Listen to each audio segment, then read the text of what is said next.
interim bail is always an exception. It's never a rule. But at the same time, it's never ruled out. In fact, it's very interesting that in giving their judgment, the bench relied and referred to a judgment of Justice Sanjeev Khanna when he was in the Delhi High Court. And in fact, noticed that interim bail is given when either regular bail can't be given or there are pending matters where the bail application itself is pending. So the very concept of interim bail is it is given when at that date you are not ready to give a regular bail. Ergo, it is an exception. It is certainly an exception. It's not a rule. But at the same time, it is an exception with precedent. So what has happened today was not unprecedented. It's something with precedent. You were also asking me about the reason for granting bail to enable him to stand for elections. In fact, that is found to be a very serious reason why this bail application, interim bail, should be considered and granted. And the reason is this. The bench has found that democracy, of course, goes to the root of the Indian Constitution. It's a basic feature of our Constitution.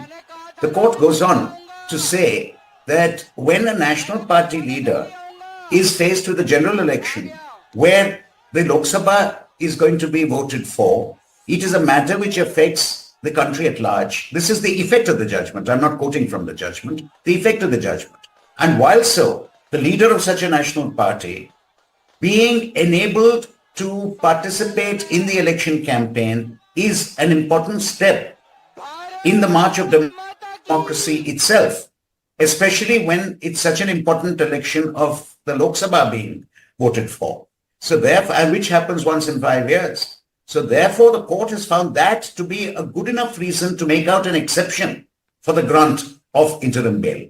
Of course, with a lot of riders as to what he can do and cannot do when he is being granted, when he is out on interim bail. I wanted to go back to Amit Tiwari for a moment. Amit, if I can just go across to Amit Tiwari. Amit, politically, how there was one important observation which was made by the court when the court said that Arvind Kejriwal doesn't pose a risk. They seem to suggest that he's not a repeat offender, and therefore that was also one of the grounds on which he was released. And also what you heard from Arima Sundaram over there, where he said that he is a chief minister, it is an important time, and it's not just his family that is looking out for this case, there are other people as well. So 2 points there, how would you respond? No, see, whenever any bail application is considered, always these points are taken into consideration. Obviously, the pre-conviction arrest is always to secure the presence of the accused. So whenever bail is to be considered, these are always considered whether he is at flight risk or not. So far as that issue is concerned, nobody has ever alleged that he will run away or he will abscond from the country. That's not a point. So in all bail applications, whether interim, whether final regular bail applications, you will see the orders, you will find all those kind of conditions. But the point is, look at the manner and the conduct of the person, and it's his party. There is no doubt today, we respect the judgment of the court, that the court believes that yes, the democracy, which is at much higher level, is to be placed or is of paramount consideration than the liberty of one individual or one particular case. We respect that judgment. But so far as the conduct of the party is concerned, look at the manner, look at the visuals, as if some freedom fighter has come, as if this is for the first time in the country, we have witnessed that the person is being celebrated because there are allegations of corruption. So and look at the conduct of the Congress. The Congress believes and Congress is equally celebrating the victory as if there is some kind of victory. And the Congress is the only party which was leveling allegations for this liquor scam against the Aam Aadmi Party. So this all exposes, I am speaking politically, that this all exposes these kind of conducts, expose the character of the person in the minds and the eyes of the people at large. And people at large will definitely decide and will cast their vote in favor of BJP.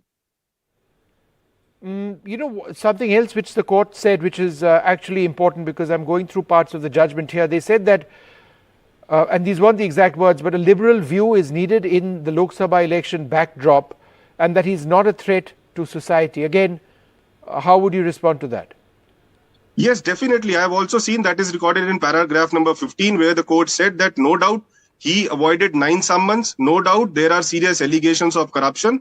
But since we have not been able to decide the application of the challenging the very legality of the arrest, therefore, keeping in view the democracy, keeping in view that the elections are held in every 5 years, therefore, we are taking this liberal view. Now, the liberal view of the court is being manipulated and is sought to be projected in the public domain as if Mr. Kejriwal is held or there is a judgment giving innocence to Mr. Kejriwal. That's not the case. That's the conduct that I'm trying to expose. All right, Amit Tiwari, thanks very much for joining us, explaining that BJP standpoint on this important development.